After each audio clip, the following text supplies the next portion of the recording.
Hi, I'm Bruce Burke. I'm here today with Michael P. O'Rourke from Pocket Networks. We're doing some promotional run-up videos on innovators in financial technology that are doing new and different things. Michael is the founder of Pocket Networks, and welcome, Michael. Thank you.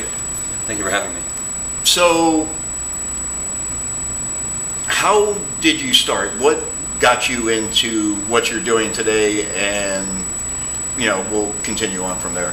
Sure. I guess to give context into why I'm doing what I am today, I guess you should know I was born in the Caribbean, in the Dominican Republic, but I was raised here in Tampa, actually. Okay. So from before I was 2 years old, I moved here. But most of my family lives there, and I'm still very much connected to that. So I'm very used to having to send money to family, right, using PayPal and things like that. I was 18 during the financial crisis in 2008. I did participate a little bit in the whole kind of Occupy thing when we saw what the kind of current state of our financial system was at that point in time. And sometime in 2013, I was on Reddit and ended up in the Bitcoin subreddit and ended up reading the white paper and just ended up going down that rabbit hole. Really because, having been a gamer most of my life, playing World of Warcraft and things like that, the idea of a digital currency was not alien to me, right? In fact, I sold WoW Gold on eBay, right? So, and that was from a centralized entity, Blizzard, right? And when I found out about Bitcoin, about this entire set of value that is completely outside of our current financial system, and I can then send to my family almost instantly for almost free. I was just, wow, this is, amazing, and that's kind of how I got into crypto in the first place, actually. So them receiving Bitcoin in the Dominican Republic and using it, to help sustain their lifestyle and all that sort of thing, how were they able to, once they received it, were they then turning it into Dominican dollars, or were they able to spend the Bitcoin? Yeah, well, to be fair, back then it was more of a novelty. Back then, those of us that were in crypto or Bitcoin, we're just trying to give it to everyone, just to show, hey, look, I'm sending you value, right, over the internet, yeah, almost, for free. And in fact, my cousin called me last year. I had sent him like 0.2 Bitcoin or something like that, back when it was like $200 or $300 for beer and food. And he calls me last fall, and he's like, dude, this is worth like $5,000. I'm like, well, now for him it's like a savings thing, right? So and he could, back then you couldn't, it was much more difficult to turn into Dominican pesos. Now he could go to some exchange, like I think CX.io, and he could actually cash that out if he wanted to. But frankly, now he's just using it as a savings mechanism, right, for him and his family. So okay. Yeah, but back then, like I said, it was more of a novelty kind of a thing. I was like, hey man, thank you, and he was gracious enough as my cousin to take this Bitcoin that he couldn't really use that well yet, right? Right. There are restaurants and places here in Tampa Bay and other places in the U.S. that you could definitely use it at, right? And Coinbase existed, but that was only for the U.S., right? So I could cash out my Bitcoin pretty easily, but back then that infrastructure wasn't there. Yeah. But now he could, actually, so that infrastructure has grown. So that brought you into the crypto space, and of course, as you come in, it starts with Bitcoin, but then you start looking at all the other avenues and all the other manipulations and transactional gymnastics you can do with currency and that sort of thing. So tell me about Pocket Networks. You're the CEO of Pocket Networks. Tell me about your position there, what you're doing, and also what you're doing in Tampa Bay to further blockchain technology. Yeah, well, before that, when I got into Bitcoin, I wasn't a developer. Actually, I didn't know how to code. So really, my contribution to Bitcoin was really just buying and holding at that point, or hodling, right? It wasn't until about a year later when I learned to code that I then learned about Ethereum and began doing Ethereum development in late 2016. So that kind of actually started my kind of blockchain development, career, if you will. And really, it's a really mind-blowing thing when you're writing data to a database that's a publicly distributed, global database, right? Yeah. So that's kind of where that started, and having been really the only person I knew doing that here in Tampa, I started running the Blockchain Developers Meetup here at Blockspaces, actually. Back then, it's been renovated, but back then it wasn't so nice, and people were coming to kind of learn to do blockchain development and Solidity, right? So we had come up with Pocket, me and my co-founders had come up with Pocket about 2 years ago, and that was at a previous job where we all had met and started working together and stuff like that. And we had originally wanted to do this idea of Telcoin, which was we wanted to tokenize your cell phone data, right? So that when I travel to Paris and I'm on T-Mobile, I could then, easily transfer that data to another country, right? And not have to, change my phone or anything like that. We realized that the infrastructure wasn't really there yet, and kind of came across this whole kind of what we're calling the node incentivization problem, where miners are completely incentivized to mine because they earn Bitcoin. But one of the original visions of crypto and Bitcoin was people actually running their own full Bitcoin nodes, right, to communicate to the network. And unfortunately, it hasn't panned out that way. It's hard, it's complicated. Developers don't want to do it, much less, non-technical people, right? Yeah. So Pocket is actually a solution to incentivize people, much like miners are incentivized to mine Bitcoin, to run full nodes. And, so what's the incentive for someone to spin up a node using Pocket Network? Yeah, so you plug on an API, so you plug on the Pocket API to a Bitcoin node or an Ethereum node or any other cryptocurrency, and you plug it into the Pocket Network, and the network validates every single API request that your node does and serves, right? And for each API request that I serve, I actually mint the Pocket token. So that's kind of where the incentive comes in. And the idea is to make it really, really easy for developers to build peer-to-peer applications. Okay, and so in doing this, you're actually putting more nodes online, which is what it was really all about to begin with. That was the idea. We have this huge network of nodes that is connected. How many? Since you started, and I understand you're in the nascent days and you're just starting, how many people have spun up a node, or is Pocket ready to spin up other nodes yet? Yeah, so what's great is that we've been able to build out kind of the API software before we even build out the blockchain, which is something that we've done. We've actually done, so we have this thesis where Ethereum really grew last year because of two main things. They have great infrastructure behind a company called Infura. Right. And they've made it really easy to access that infrastructure through a simple Chrome extension called MetaMask, right? So we think that MetaMask plus Infura really helped make Ethereum become the developer platform for cryptocurrency, right? Well, we want to be able to help offer that, help other cryptocurrencies offer that as well. So we've built a suite of tools, a really simple SDK for iOS, and in fact, a really easy way to spin up your own Ethereum node.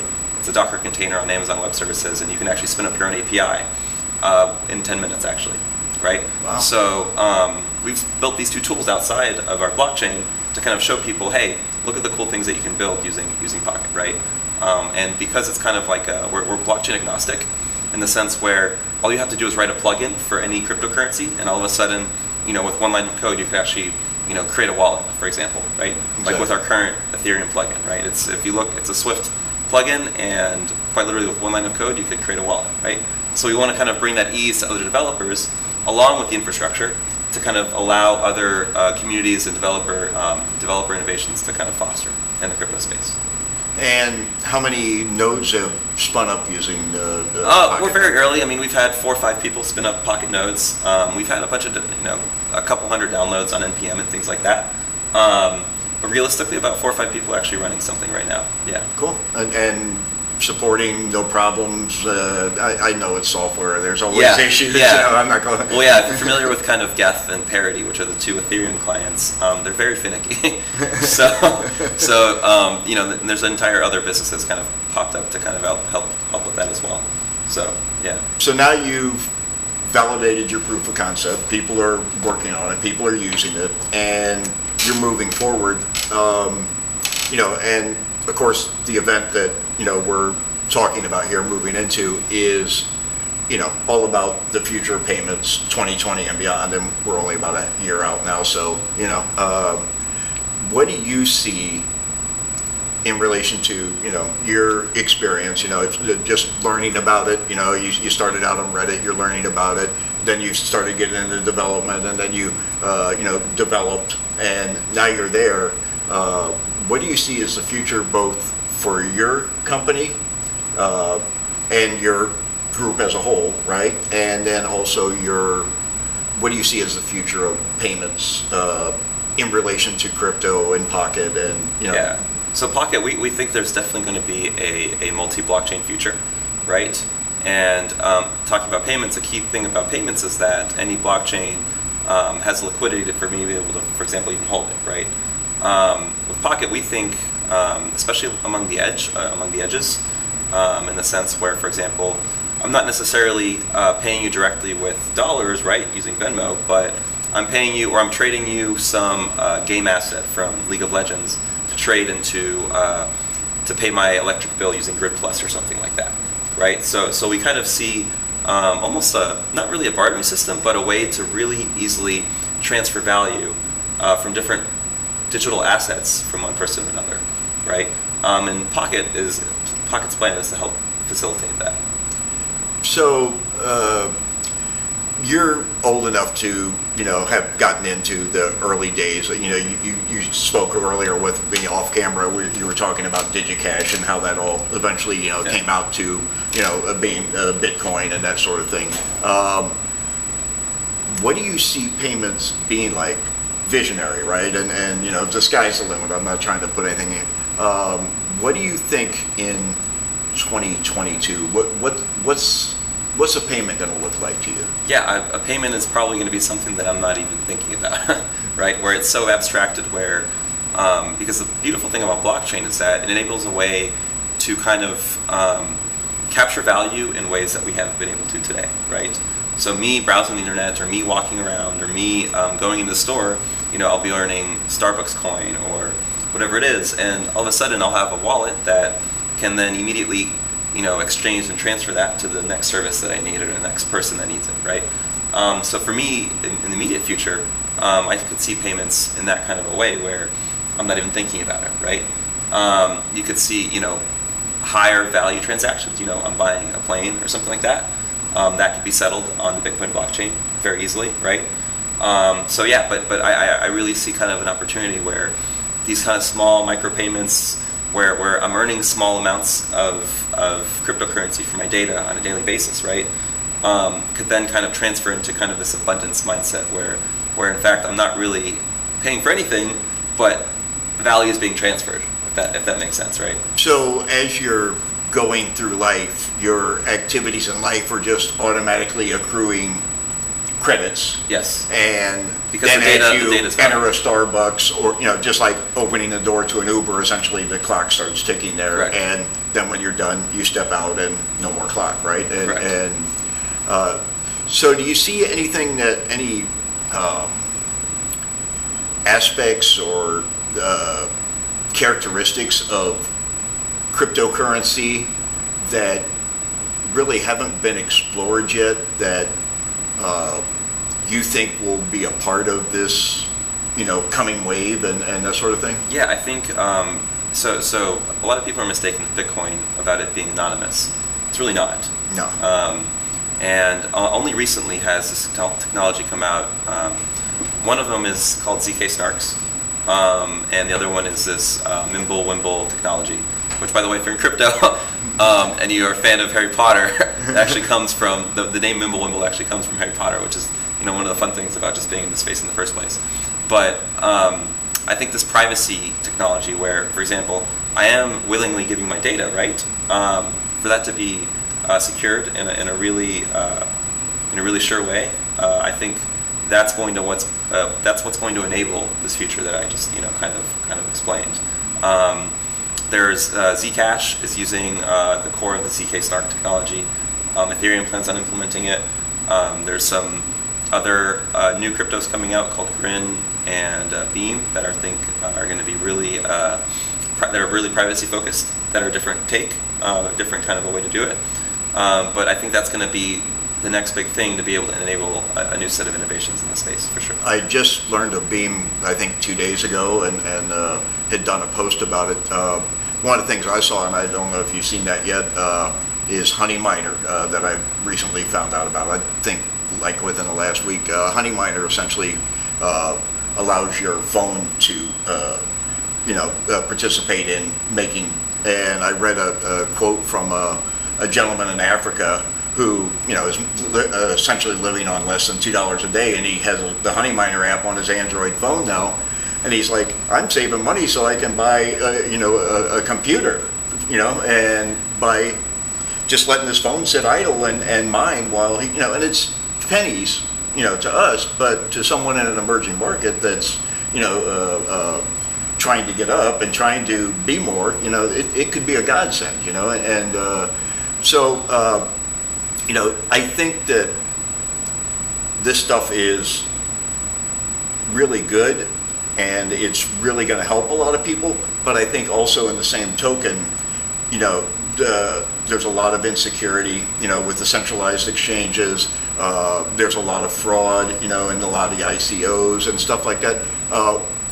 What is your take on the security aspects of it, especially in relation to Pocket? Like, I know you're not having to actually secure a transaction, but what aspects of it are you focused on with Pocket?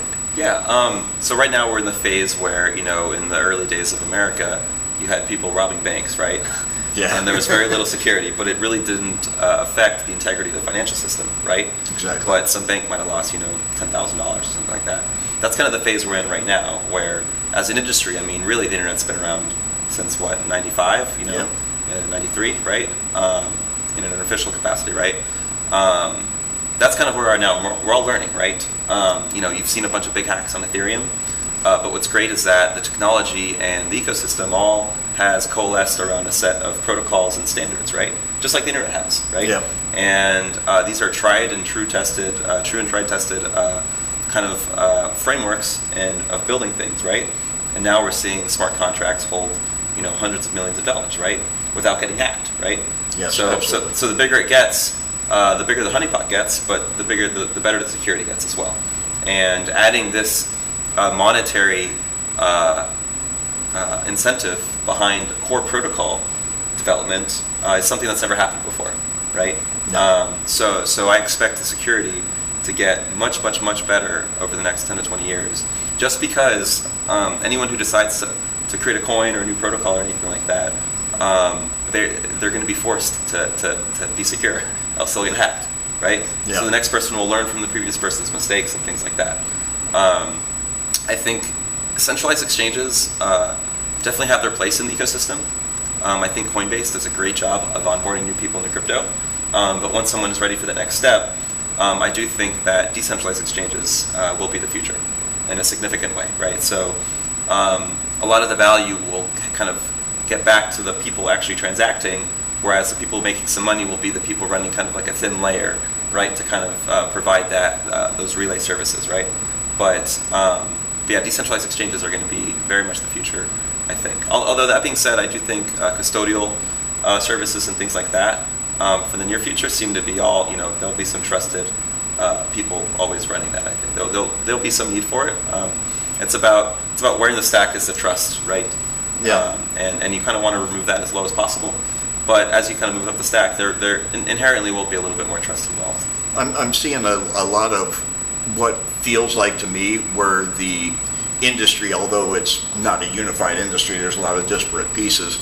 I'm seeing that the industry is kind of almost like self-governing now. They're casting out the guys that are defrauding people and, setting up an ICO based on a white paper, and a lot of people are not, they're becoming a lot more aware of the fraud and things. So they're doing a little more diligence and not just, running in with their dollars and saying, I'm going to buy this, this newest ICO because, the fear of missing out, mostly is what it seems like. So you're the president, or you started the Tampa Bay blockchain. What is the actual organization? Yeah, so I created the Tampa Bay Blockchain Developers Meetup, which was really just a forum for me to kind of talk to other people about Ethereum development at the time. It's grown into, we've got a Hyperledger meetup, we've got an EOS meetup, and probably some more down the pipeline. And what's great is that it's kind of turned into a forum for developers to come and learn, right? We've definitely trained, at least 10 to 15 actual blockchain developers through there and some other consulting opportunities and things like that. So that's been a really awesome thing, and that's all been done here in Tampa Bay, right? And it's kind of rolled into block spaces, right? Because they actually provided the forum for us to be able to do it, right? So for those of you who don't know, Tampa Bay is the other Bay Area. We're on the other side of the country. And Tampa Bay, unlike the other Bay Area, doesn't have investors bringing billions of dollars of checks every day. So it's people like Michael that are building out spaces like this and teaching other people and building things that are actually building it. And I want to bring attention to those kind of people that are doing those kinds of things in this series.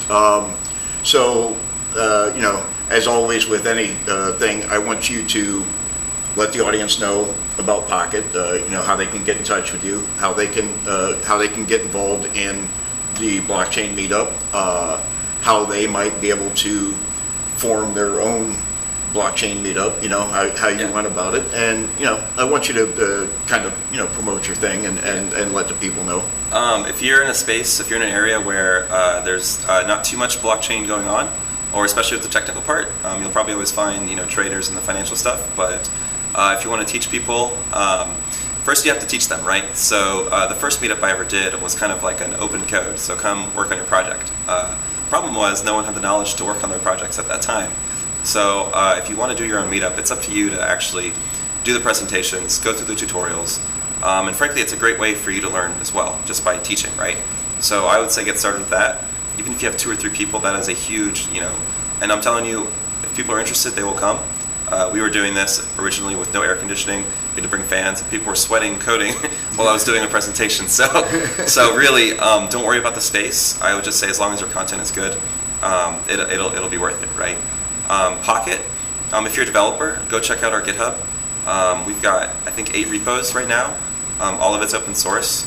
And if you want to run your own node, please go ahead for it.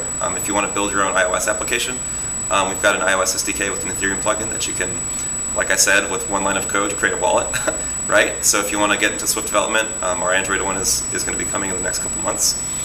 There's one more thing we're doing. We built an app at a hackathon, at the Ethereum Buenos Aires hackathon, and it's called Banana Quest. And it's like Pokemon Go on the blockchain.